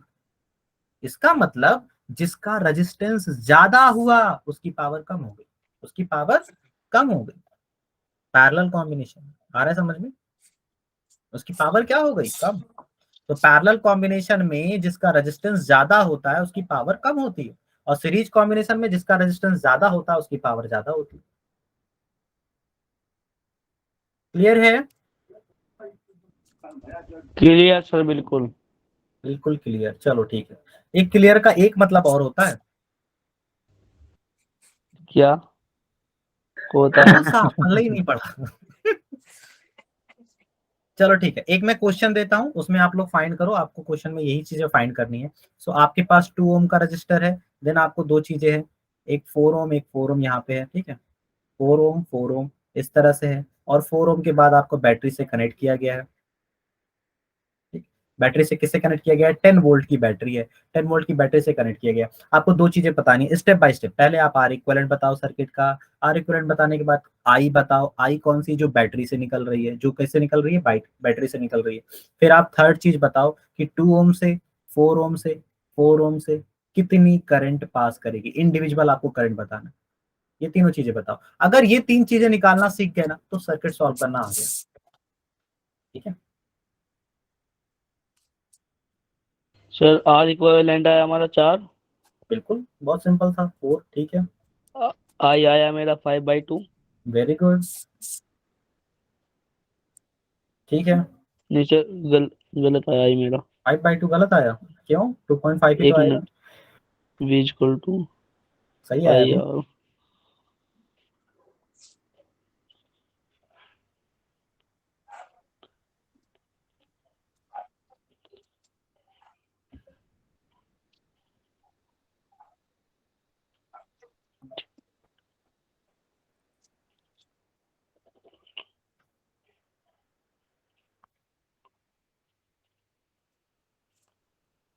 ठीक है सर। अलविया समझ में आ रहा है? अहद, पेपर कब है आप लोग के सीबीएसई बोर्ड में? सर थर्ड में क्या करना है? हम्म, सर थर्ड क्वेश्चन में क्या करना है? इंडिविजुअल, जैसे आपको 2 ओम का रेजिस्टेंस दे रखा है, 4 ओम का रेजिस्टेंस दे रखा है, इन सब में आपको करंट निकालनी है, इंडिविजुअल में आपको करंट निकालनी है, 2 ओम 4 ओम 4 ओम। सो आपको पता है ये जो बैटरी से निकली वो 2 की तरफ से होकर जाए पूरा पूरा, उसमें तो कोई डाउट नहीं, यहाँ से जितना निकल गया वो यहाँ से होगा, क्योंकि सीरीज में जुड़ा है ना। यहाँ आके करंट दो पार्ट में ब्रेक हो गई, तो यहाँ भी सॉल्व करने का मतलब नहीं निकलता। देखो 5/2 आई तो 5/2 ही यहाँ से पास करेगी, फिर 5/2 दो पार्ट में ब्रेक हो जाएगी। कैसे ब्रेक होगी? इक्वली इक्वली, क्योंकि रेजिस्टेंस सेम। तो 5/2 का हाफ हाफ कर दो बस, तो 5/2 का भी हमने हाफ कर दिया, तो आंसर आया 5/4। तो यहाँ से 5/4 यस सर, हो गया। और यहाँ से 5/4। तो आसान था ये। Yes sir. बिल्कुल आसान था सर। चलो ठीक है, अब हम सॉल्व करते हैं। अच्छा, एक और चीज, थर्ड टाइप का जो क्वेश्चन आपसे पूछा जा सकता है वो ये पूछा जा सकता है, भाई ऐसा करो पोटेंशियल बता दो, potential across every register, every register. ठीक है, एवरी रजिस्टर, रजिस्टर कौन कौन से? आपके 2 4 4। देखो मस्ट है, अगर 3 रजिस्टर है ना, 3, एक यहाँ पे एक यहाँ पे, तो ये 10 वोल्ट पोटेंशियल किसी एक पर पूरा नहीं गया होगा, कुछ पोर्शन इस पर गया होगा, कुछ पोर्शन यहाँ पर गया होगा, और यहाँ पर जो इंडिविजुअल है उन दोनों को सेम मिला होगा। आ रहा है समझ में? तो आपको ये बताना है कि पोटेंशियल कितना है, टोटल इंडिविजुअल पोटेंशियल सब में कितना कितना गया है। पोटेंशियल ड्रॉप कैसे निकालते हो बताओ? अच्छा, अगर तुमने करंट निकाल ली, देखो एक चीज देखो, एक रजिस्टर के क्रॉस दो चीजें होती हैं, एक रजिस्टर के क्रॉस, एक होता है आपका करंट, एक होता है आपका पोटेंशियल। तो अगर आपको तीन में से कोई दो मालूम हो तो क्या तीसरा नहीं निकाल सकते? बहुत ही आसानी से निकाल सकते हो तीसरा। तीन में से अगर कोई भी दो मालूम है तो आप तीसरा नहीं निकाल सकते? निकाल सकते हैं। कैसे निकाल सकते हैं भाई? ओम्स लॉ लगाएंगे। तो यहाँ देखो, आर मालूम है, आई मालूम है, तो यहाँ पोटेंशियल ड्रॉप नहीं निकाल सकते हैं? बिल्कुल निकाल सकते हैं। कितना? V equal to I R. R कितना है? 2 ओम। आई कितना है? 5/2। कट कर दिया, 5 वोल्ट आ गया। तो 5 वोल्ट का पोटेंशियल ड्रॉप यहाँ है, यहाँ पर 5 वोल्ट का ड्रॉप है। इसी तरह से यहाँ पे कैसे निकालेंगे? यहाँ आपको करंट पता है, यहाँ वाले पे हम कहेंगे हाँ पता है। आर कितना है? आर 4 है। आई कितना जा रही है? 5/4। तो पोटेंशियल ड्रॉप कितना होगा? 5/4 इंटू 4, 4 4 कट गया, 5 यहाँ का, तो 5 यहाँ का, 5 यहाँ का। देखो इन दोनों में तो 5 आएगा, यहाँ से लेकर यहाँ तक का पोटेंशियल ड्रॉप 5 आएगा, क्योंकि पैरेलल में सेम होता है, जो यहाँ का होगा वही पोटेंशियल इसका भी होगा, वही इसका भी होगा। तो 5 यहाँ का, 5 यहाँ का, टोटल 10। बताओ, आया समझ में? तो मैं जो हम लोग जनरल स्टेप पढ़ रहे हैं ना, मैं उसमें एक चीज और इंक्लूड कर दे रहा हूँ एंड दैट इज कि भाई देखो पहले स्टेप में आपको क्या फाइंड करना है, आर इक्विवेलेंट, सेकेंड स्टेप में क्या फाइंड करना है, आर इक्विवेलेंट की हेल्प से करंट, और थर्ड में क्या फाइंड करना है, करंट की हेल्प से पोटेंशियल ड्रॉप, अगर पूछा तो। ठीक है, ये मैक्सिमम 3 चीजें हैं जो आपसे पूछी जा सकती है। पावर भी पूछा जा सकता है, तो पावर भी आप कैलकुलेट कर सकते हैं। आप चीजें समझ में आई? देखो सर एक बार पूरा बता। फिर से अगेन 2 बार हो यस गया। सर। सर वो चलो आर कोई नहीं, इक्विवेलेंट और वो करंट आर कैसे निकला? इक्विवेलेंट, आर इक्विवेलेंट कैसे निकला? Yes sir. चलो मैं बता देता हूँ आर इक्विवेलेंट। देखो आर इक्विवेलेंट कुछ ऐसे निकला, हमने अभी आपसे ये कहा था, चलो इसे रिप्लेस कर देते हैं एक बार। हमने ये कहा था कि ये आपका 2 ओम का है और ये कितने का है, ये आपका 4 ओम, यहाँ आपका 4 ओम, 4 ओम और 4 ओम। ठीक है, ये 2 चीजें हैं। ठीक है, सो पहले पहले ये दोनों पैरेलल है ना, पहले ये दोनों पैरेलल, इन दोनों को सॉल्व करो। तो 4 और 4 पैरेलल है, इनको सॉल्व करो तो इनका आर इक्विवेलेंट कितना आ जाएगा, 4 multiply by 4 upon 4 plus 4, that is 16/8। Cut करेंगे कितना आएगा, 2। तो इनको रिप्लेस किया जा सकता है 2 से, तो हमने कर भी दिया। यहाँ 2 था, यहाँ 2 था, बैटरी से। तो 2 और 2 अब कितने हो गए, 2 और 2 मिलके हो गया 4। तो आर इक्विवेलेंट कितना आ गया, 4। अभी नहीं समझ में आया? देखो इन दोनों का इक्विवेलेंट 2, इसको रिप्लेस किया 2 और 2 4। अब इससे फिर समझ हमने में आ गया। करंट कैसे कैलकुलेट की, आपको 10 वोल्ट दे रखा था, तो 10 वोल्ट पोटेंशियल, जो करंट यहाँ वही करंट यहाँ वही करंट आपकी यहाँ। ठीक है, तो करंट कितना आ जाएगा, करंट आ जाएगा आपका बैटरी, टोटल बैटरी, बैटरी के बाद टोटल रेजिस्टेंस, तो आंसर आ जाएगा 5/2। तो 5/2 करंट आएगी और यही 5/2 इस 2 से पास करेगी, इस 2 से यही 5/2 पास करेगी, फिर 5/2 यहाँ जाके 2 पार्ट में ब्रेक होगी, तो 5/4 यहाँ आ जाएगी, 5/4 यहाँ। अब आ गया समझ में? जी सर। चलो देखो देखो एक्चुअली में एक क्लास की रिक्वायरमेंट और होती है इसमें, थर्ड क्लास भी चाहिए होती है इलेक्ट्रिसिटी में। थर्ड क्लास भी पूरी की पूरी न्यूमेरिकल ही न्यूमेरिकल होती है, जिससे आपको ये चैप्टर पूरा क्लियर हो जाता है। ठीक है सर लेकिन अभी हम, हाँ बताओ। सर पीवाई को करा दीजिए नेक्स्ट क्लास में। हम बिल्कुल नेक्स्ट क्लास में पीवाईक्यू करा सकते हैं, लेकिन 2 चीजों के हमें अभी एक क्वेश्चन सॉल्व करना, एक तो हमें लाइट सॉल्व करना है, लाइट के साथ साथ लाइट पे भी अभी हमें बहुत क्वेश्चन नहीं कराए, अच्छे क्वेश्चंस रह गए हैं। उसके साथ साथ इलेक्ट्रिसिटी भी सॉल्व करना है, इलेक्ट्रिसिटी में भी बहुत सारी चीजें रह गई हैं अभी। ठीक है, सर ऐसा मैग्नेटिक नहीं, इफेक्ट में आपको मतलब क्या लगता है ज्यादातर क्वेश्चंस किस बेस पे पूछे थ्योरेटिकल जाते हैं? थ्योरेटिकल इलेक्ट्रिकल, जो आपका जनरेटर होता है, जो आपका जनरेटर के साथ साथ सर जनरेटर तो इलेक्ट्रोमैग्नेटिक कट है, इफेक्ट। इस बार कट है, बोर्ड में जनरेटर कट है।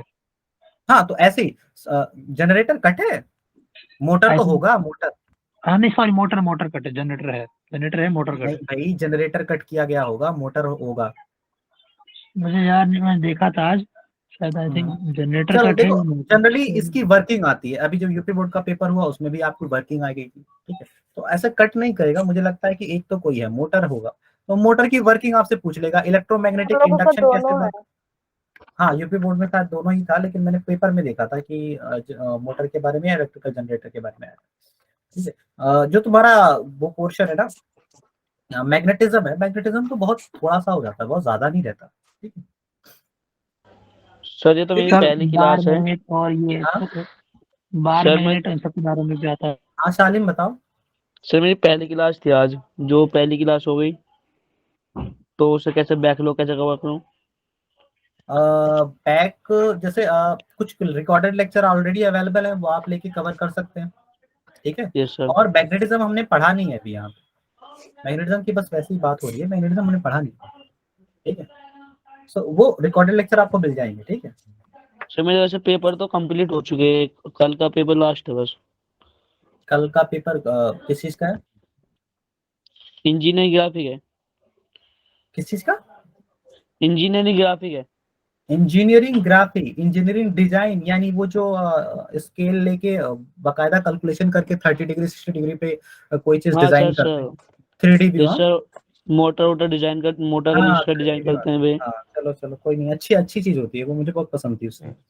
चलो ठीक है, फिर कोई बात नहीं, अगर तुम्हारा पेपर हो चुका है तो तुम रिकॉर्डेड सेक्शन जो भी सारी चीजें हो रखी है वो हो जाए, अभी बहुत ज्यादा नहीं हुआ है, कुछ क्वेश्चन ही हुए हैं। ठीक है, फिजिक्स में हम 2 चैप्टर पढ़ लिए हैं इधर 3 क्लासेस में, 3 सर आई थिंक। हाँ बताओ। सर प्रैक्टिस शीट कैसे करनी है? जो मेरे तो हो चुका है प्रैक्टिस, कोई बुक तो नहीं लगानी सर इसमें? नहीं देखो बुक अगर फॉलो करोगे ना तो बेस्ट होगा। इवन मैं आप लोग को बुक देने वाला भी हूँ, अब आज के बाद से जब मैं आप लोग को दूंगा तो बुक दूंगा, क्योंकि बुक के जो पोर्शन होते हैं ना वो कंप्लीट होते हैं। और डेप्थ ना, एक बुक है बहुत अच्छी सी बुक है, उसके क्वेश्चन बहुत बहुत अच्छे हैं, बहुत अच्छे हाई लेवल के क्वेश्चन है बिल्कुल, ठीक है। उसे अगर सॉल्व कर लोगे तो डेफिनेटली एक भी क्वेश्चन आपका एंट्रेंस का नहीं बचने वाला, एक भी, मैं सिंगल कह रहा हूँ कि एक भी नहीं बचने वाला अगर सॉल्व कर लिया ईमानदारी से। कौन सी बुक है सर? हाल भी आप बताओ। सर बुक का नाम क्या है?